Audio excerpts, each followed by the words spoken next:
오늘도 우리 가운데 임재하신 주님을 찬양합니다. 오늘은 우리가 광복절 감사주일 예배를 드립니다. 오늘 우리에게 광복을 주신 그 하나님의 은혜를 기억하며 오늘도 우리의 말씀을 통해서 우리에게 주시는 음성을 들음으로 말미암아 우리가 하나님 앞에 온전히 세워지는 복된 시간이 되시기를 예수님의 이름으로 축복합니다. 미국의 어느 회사에서 사원을 모집을 했습니다. 그래서 한국 청년 한 명이 입사 면접을 하게 되었는데 이 청년은 한인 2세였습니다. 그래서 면접할 때 미국인 사장이 당신의 부모는 어느 나라 사람입니까? 이제 아시아 사람이 들어왔으니까. 그래서 한국 사람입니다. 그랬더니 그러면 당신이 한국 사람인데 한국에서 1919년 3월 1일 일어난 3.1 운동은 세계적으로 존경받는 명예로운 사건이었는데 3.1 운동에 대해서 한번 말해 보십시오. 그랬더니 이 청년이 깜짝 놀라고 당황해서 머뭇머뭇하고 대답을 못했습니다. 그랬더니 이 사장이 하는 말이 자기 조국의 정체성도 정립되어지지 못한 사람과 함께 우리는 일을 할 수가 없습니다 라고 이렇게 입사를 거절했다라는 보도가 제가 볼 때 한 10여 년 전쯤에 그 보도를 본 적이 있습니다. 요즘 청소년들에게 유교가 언제 일어났느냐라고 물어보면 60% 이상이 유교가 언제 일어난지를 모른다는 것입니다. 내 조국의 순환의 역사를 알아야 내 나라를 사랑하고 거기서 내 조국을 지키는 힘이 나오는 것입니다. 한국교회는 오늘 주일을 광복감사주일로 지키면서 우리 민족에게 자유와 해방을 주신 하나님께 감사를 예배를 드립니다. 우리가 아는 것처럼 우리 민족은 일본의 식민지로 있을 때 말도 뺏기고 부모로부터 주어지는 성도 뺏기고 또 일본 말로는 조선과 일본은 하나라고 말을 했지만 우리 민족을 식민지 노예로 삼았습니다. 우리나라에서 생산되는 좋은 모든 것들은 다 일본으로 가져갔습니다. 쌀과 생선과 과일, 좋은 것들은 다 일본으로 가져갔습니다. 그러니까 우리나라에서 쌀이 나왔지만 우리나라 백성들은 먹을 게 없어서 초건 목표로 생명을 유지해야만 했습니다. 그리고 많은 젊은이들을 일본 땅으로 데리고 가서 힘든 일을 다 시켰습니다. 그래서 지금 일본의 제1교포가 70만이 넘는 동포가 사는데 그들 대부분이 일본 식민지 시대에 일본으로 끌려간 동포들의 후손들인 것입니다. 어디 그뿐입니까? 동남아시아와 미국과 전쟁을 하면서 수많은 젊은이들을 강제로 근인으로 끌고 가서 총알바지가 되게 했습니다. 그리고 수많은 여인들을 끌고 가서 일본 군인들의 성적 놀이개로 만들었습니다. 우리 민족은 문자 그대로 일본 사람들의 종으로 살아야 하는 어두움 가운데 있었습니다. 그런데 1945년 8월 15일 정오 이 민족이 36년 동안 빛을 잊고 어둠 속에서 살다가 해방이 되었습니다. 자유를 되찾은 날입니다. 우리 민족이 힘이 있어서 일본과 대항을 해서 일본을 무너뜨린 것이 아닙니다. 미국과의 전쟁에서 일본이 패망해서 무조건 항복해서 우리 민족이 해방의 기쁨을 누리게 된 것입니다. 그때 얼마나 기뻐했는지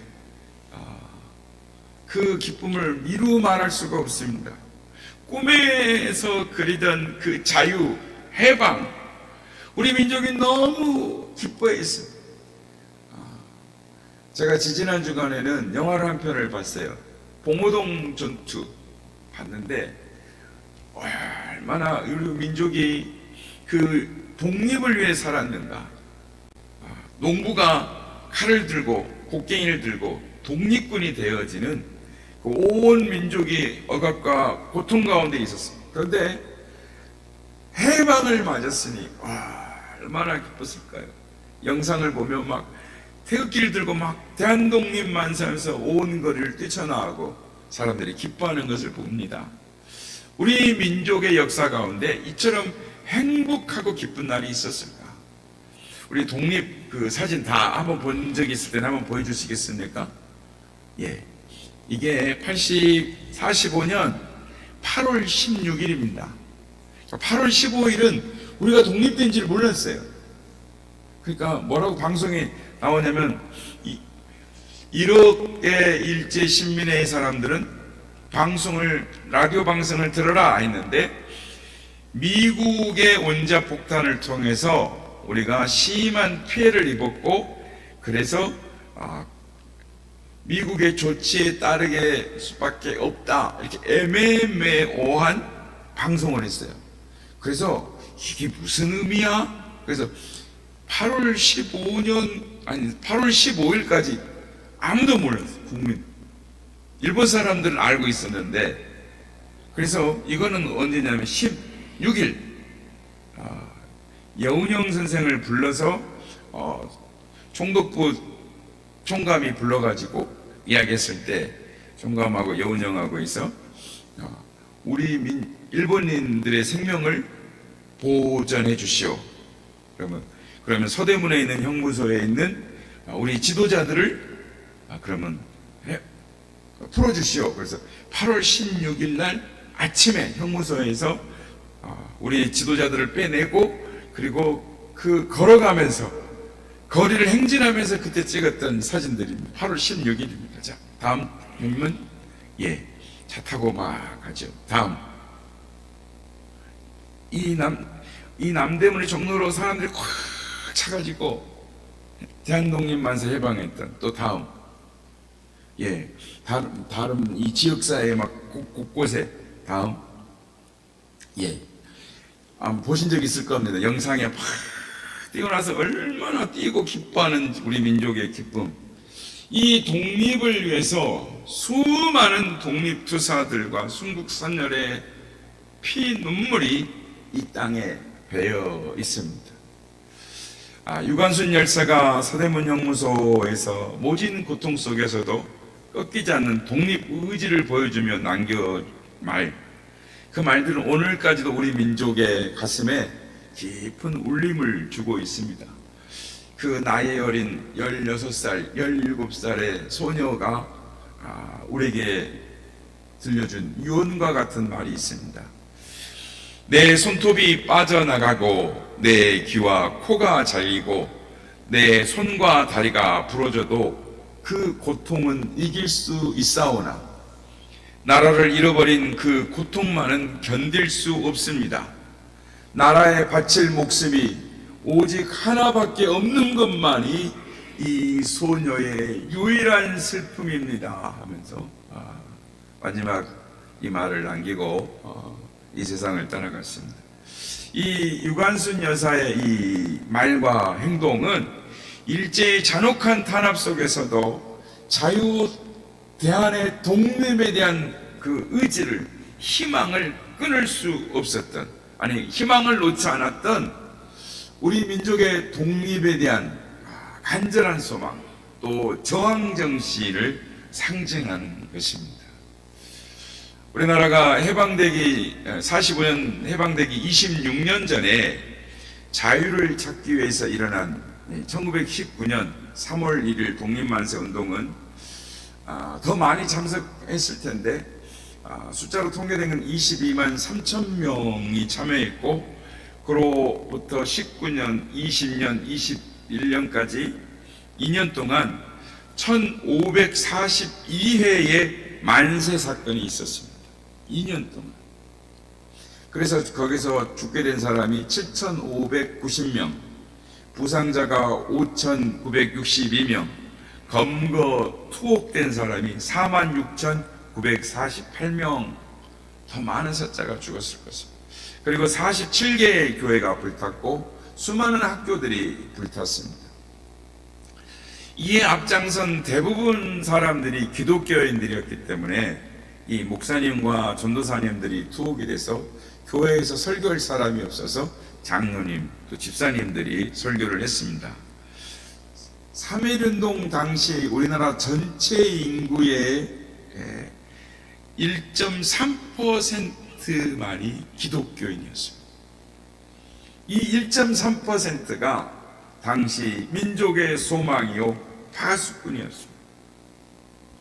오늘날 기독교인들, 이 나라의 기독교인들은 이 나라의 파수꾼이 되고 이 나라의 희망이 되어야 될 줄로 믿습니다.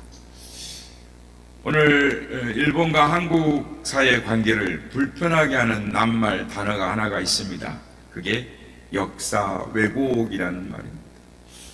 20세기를 전쟁과 침략으로 어지럽게 만든 대표적인 두 나라 하면은 독일과 일본인 것입니다. 아시아는 일본이, 유럽은 독일이 피로 물들게 했습니다.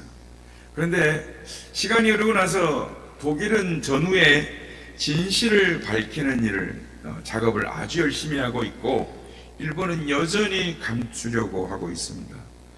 독일이 유대인을 가장 잔혹하게 학살한 곳은 아우슈비츠입니다.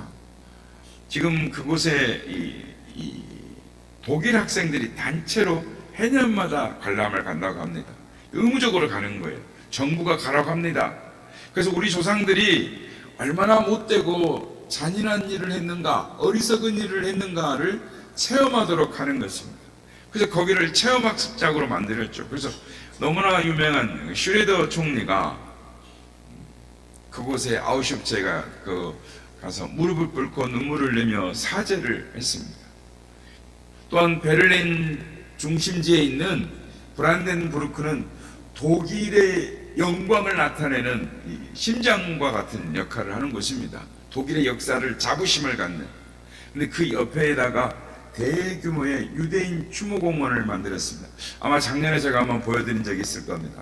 그 유대인 추모공원이 그래서 이 직사각형, 정사각형으로 시멘트로 네모에 회칠해진 이 새까맣게 시멘트 칠을 한 이 직사각형, 정사각형 돌이 1000개 이상 이렇게 있습니다. 그래서 이 새까맣게 칠을 한 것은 어두움을 말하는 것입니다. 그래서 독일 민족이 유대인들에게 이 어두움을, 고통을 주었다라는 뜻으로 그렇게 색을 칠했다라는 것입니다. 그러니까 독일의 가장 자부심이 있는 독일 역사의 중심에다가 이 유대인 추모공원을 만들어 놓고 회개를 하는 것입니다. 이처럼 독일은 자기들의 부끄러운 역사를 인정하고 있지만 일본은 자신들의 잘못을 감추려고 할 뿐만 아니라 역사 왜곡 일변도의 길을 가고 있어서 문제가 되는 것입니다. 일본은 지금도 독도를 자기들의 땅이라고 말합니다. 일본 초등학교 5학년 교과서에 독도가 한국에 의해서 불법적으로 점거되고 있다라고 가르치고 있습니다. 역사를 왜곡하는 것이죠.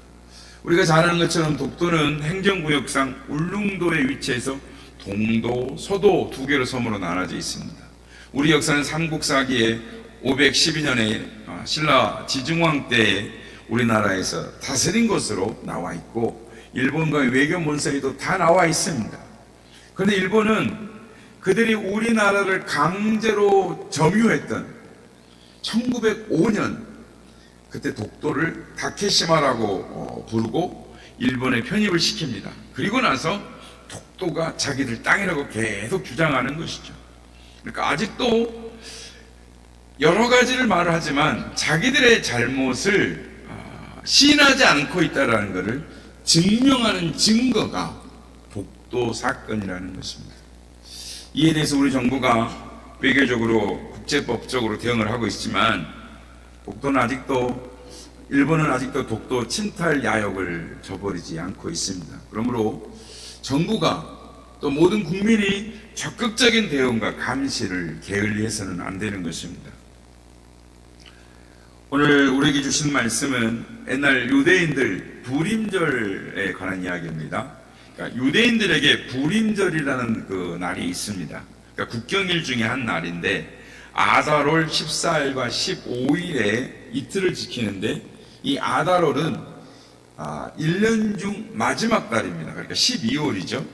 마지막 달인데, 에스더서는 이 유대인들이 바벨론 포로 시대에 잡혀가서 이제 바벨론 시대에 이제 귀국한 사람들이 있죠.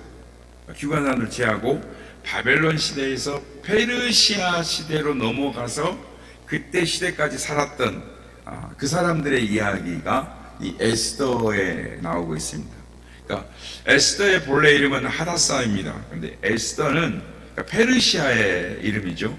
그녀의 부모가 일찍이 죽어서 그의 사촌인 모르드게의 오빠의 집에서 딸처럼 자랐는데 그 얼굴이 너무 예뻤나 봅니다. 그래서 페르시아의 아수로의 왕의 이제 왕비로 발탁이 되어가지고 중전마마의 자리에 앉았습니다. 우리나라 말하면 중전마마 이렇게 이해하기 쉬운데, 조금 더 말하면 왕비가 아니고 황후입니다. 황후. 그러니까 황후의 제일 높은, 부인들 중에 제일 높은 자리에. 근데 그의 사촌인 오빠 모르드게가 페르시아 제국의 최고 실세인 국무총리 하만에게 믿게 보입니다. 그래서 모르드게가 속한 육대인들까지 모조리 다 죽이겠다라는 음모를 하만이 꾸미는데, 페르시아 제국의 제2인자입니다. 국무총리입니다. 실세입니다. 근데 이 사람이 모략을 꾸며요. 유대인들을 몰살할 계획을 세웁니다. 그래서 완벽하게 세웁니다. 왕에게 뇌물까지 바치고 왕의 도장을 찍어서 어느 누구도 바꿀 수 없게 만들었습니다. 그래서 유대인들을 국가 반역의 무리로 몰아서 모조리 학살하려고 했는데, 그때 모르드게가 황후 에스더를 찾아갑니다. 우리가 잘 아는 말. 그때 모르드게가 에스더를 향해서 내가 왕후의 위를 얻은 것이 이때를 위함이 아닌 줄 누가 알겠느냐. 이게 모르드게의 신학입니다. 그러니까 내가 만일 이때 잠잠하고 말을 하지 않으면 하나님이 유다 민족을 다른 길로 구원하실 것이다. 그러므로 내가 잠잠하지 말고 나서서 유대인을 구원하는 길로 나아가라 라고 말하는 것입니다. 여러분, 이 말은 우리에게 많은 것을 이야기해 주고 있습니다. 만약 여러분이 여러분의 목표를 정해서 열심히 노력을 해서 그것이 이루어지면 그 다음 뭐 하시겠습니까?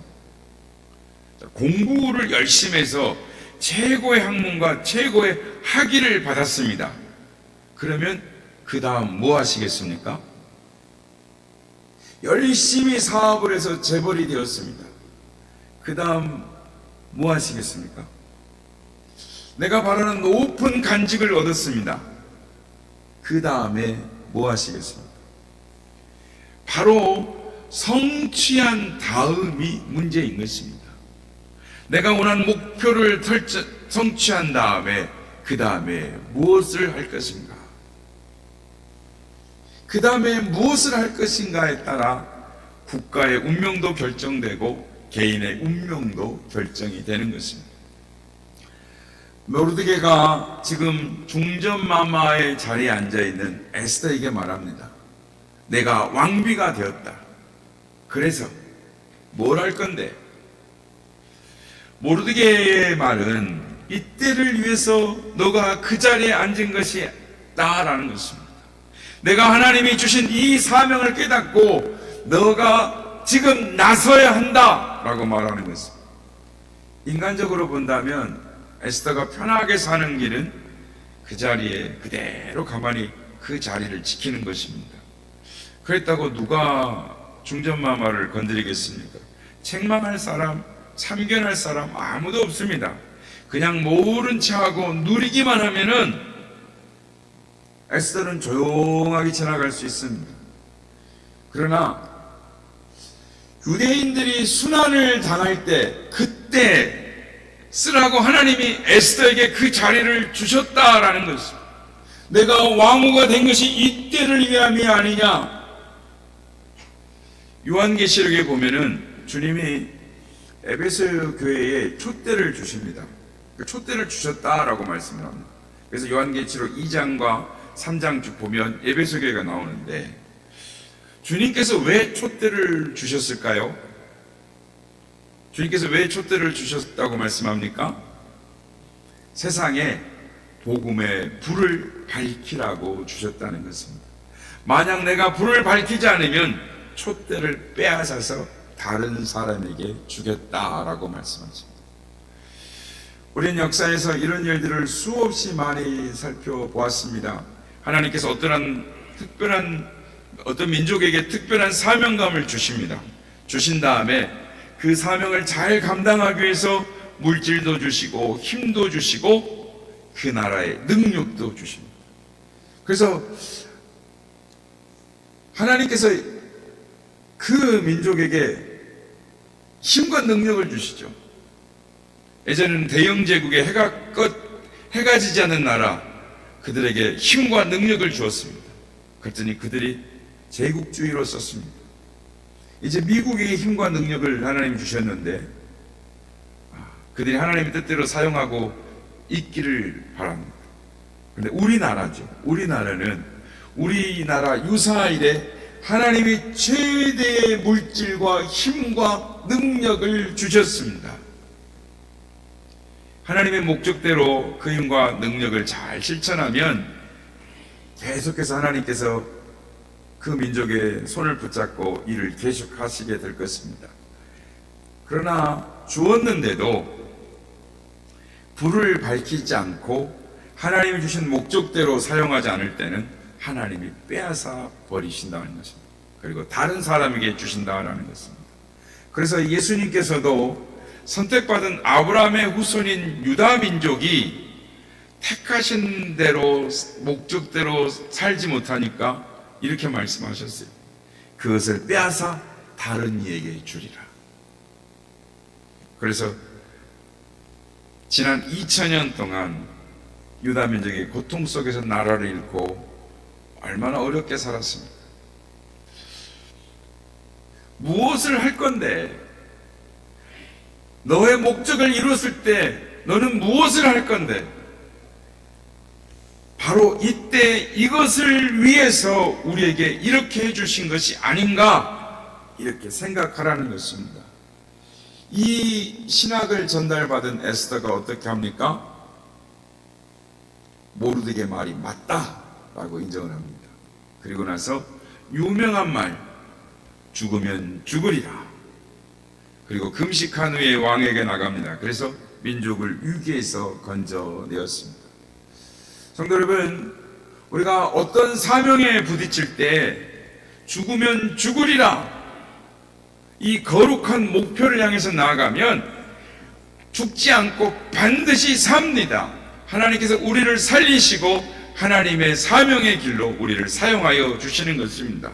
그것이 성경의 진리인 것입니다. 에스더가 죽으면 죽으리랐다 했더니 어떻게 되었습니까?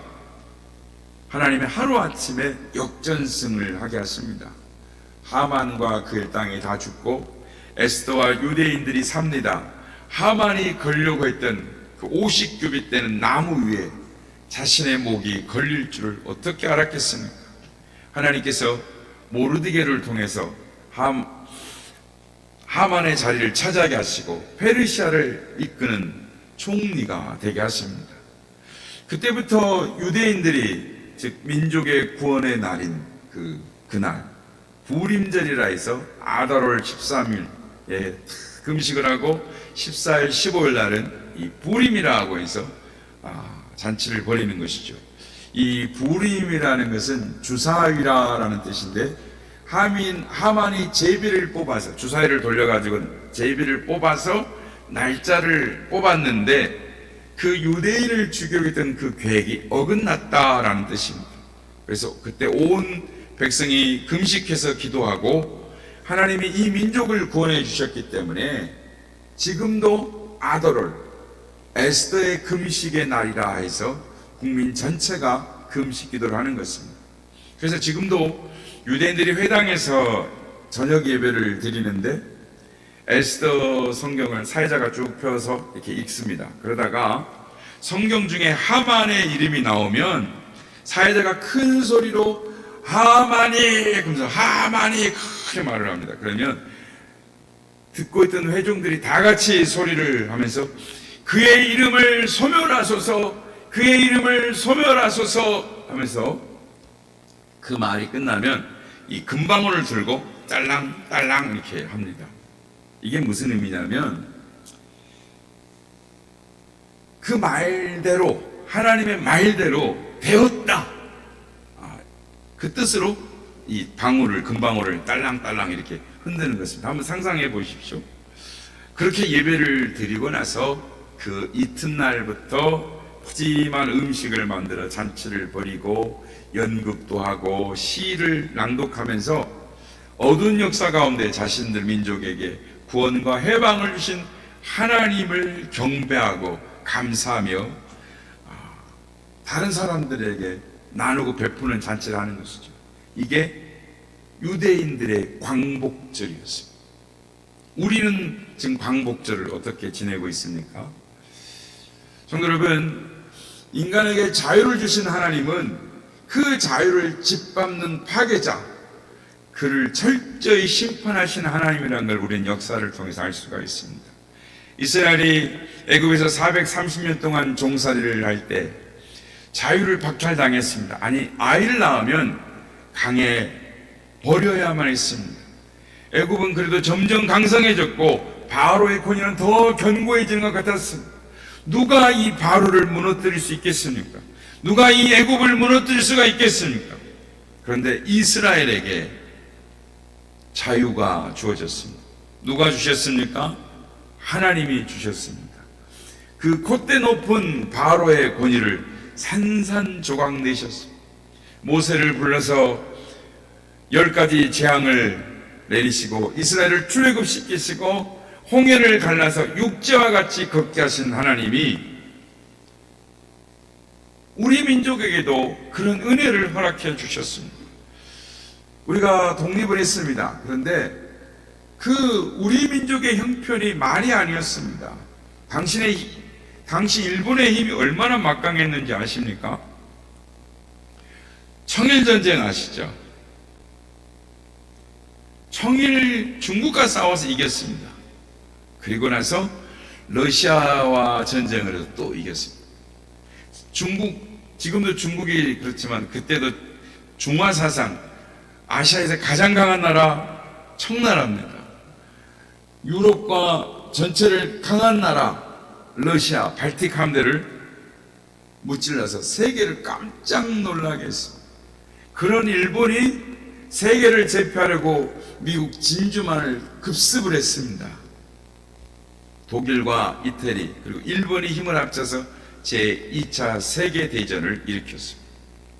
우리가 청나라를 이긴, 러시아를 이긴, 미국을 가서 습격한 이 강한 나라, 이 나라를 어떻게 대적할 수가 있었겠습니까? 사회의 지도자가 될 만한 사람들은 일본 사람들 계략에 다 넘어가 친일파가 되었습니다. 3.1운동 독립기념선언문에 썼던 사람들도 친일파로 넘어갔습니다.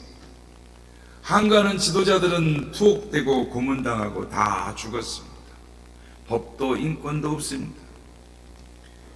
그러나 하나님은 부르짖는 우리의 기도 소리를 들으시고 자유를 짓밟은 일본을 심판하기 시작하셨습니다.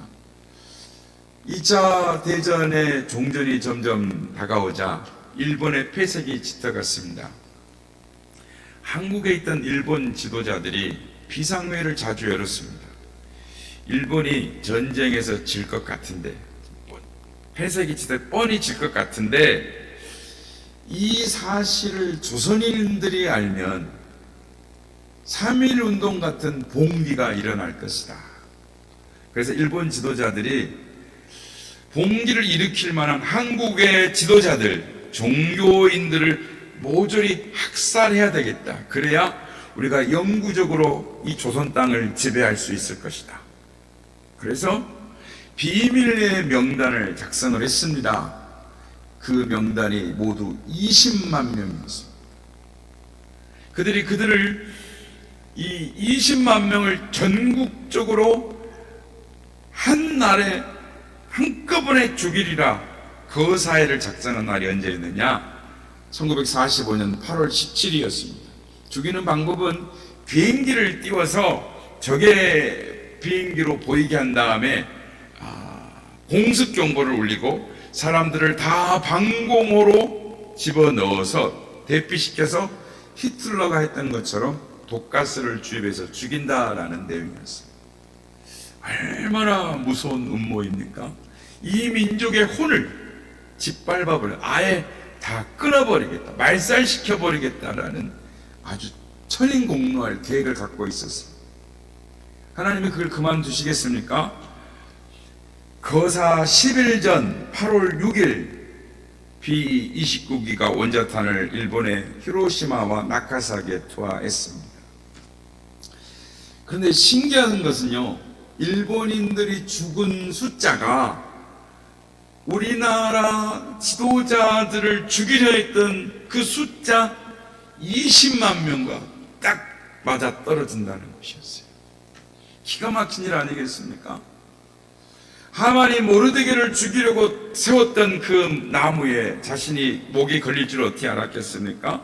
그처럼 일본인들이 한국의 지도자들을 죽이려고 했던 20만 명, 그것이 히로시마와 나카사키에 죽은, 온폭으로 죽은 사람의 숫자가 20만 명이라는 것입니다. 그렇습니다. 하나님은 역사의 심판자이신 것입니다. 원자폭탄이 투하되고 8월 15일 학살 거사일 이틀 전 8월 15일 미국 미조리 함상에서 연합군에게 일본인 천황이 무조건 항복을 선언합니다. 그래서 우리에게 광복의 기쁨이 찾아왔습니다.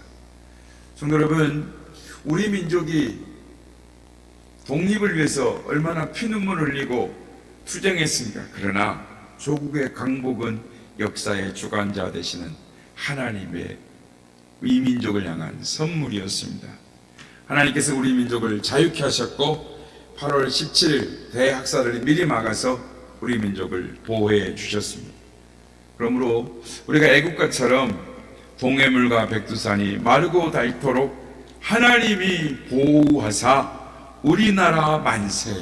우리는 이 애국가를 부를 때마다 하나님의 그 은혜를 기억하고 목이 터져라고 불러야 하는 것입니다. 그런데 그렇게 된 다음에 우리가 무엇을 해야 할까요? 중전마마 자리에 앉게 된 에스더, 모르드게가 한 말, 내가 왕비가 되었다. 그러면 뭘 할 건데? 모르드게의 신학, 이때를 위해서 내가 그 자리에 있다는 것이다. 하나님이 주신 사명을 깨닫고 이제 너가 나서야 할 것이 아니냐. 이것이 불임절이 주는, 우리에게 주시는 하나님의 메시지인 것입니다. 에스더는 사명을 위해 살아서 민족을 구원하고 가문을 일으키고 역사에 길이 남는 인물이 되었습니다. 여러분, 하나님께서 이 민족을 해방시켜 주시고 우리를 죄에서 구원하신 영적인 참 자유를 누리게 하신 이유가 무엇이겠습니까? 그것은 하나님의 백성을 죄악과 사망에서 구원하는 일인 것입니다. 이웃과 직장에 복음을 전하고 또 선교사를 후원하고 어려운 교회를 돕는 것. 아직 우리 교회는 아직 미약하지만 하나님의 은혜를 깨달음으로 하나님이 우리에게 주신 사명을 감당하는 우리 교회가 될 줄로 믿습니다. 이 독립 광복주일, 광복 감사주일에 하나님께서 우리에게 향하신 사명이 무엇인지, 그러면 넌 뭘 할 건데? 그 물음 앞에, 그 질문 앞에 대답하시는 우리 모두가 되어서 하나님께서 우리에게 허락하신 사명을 감당하고 하나님께 귀하게 쓰임받는 선한 이웃의 모든 지체들이 다 되시기를 예수님의 이름으로 축복합니다.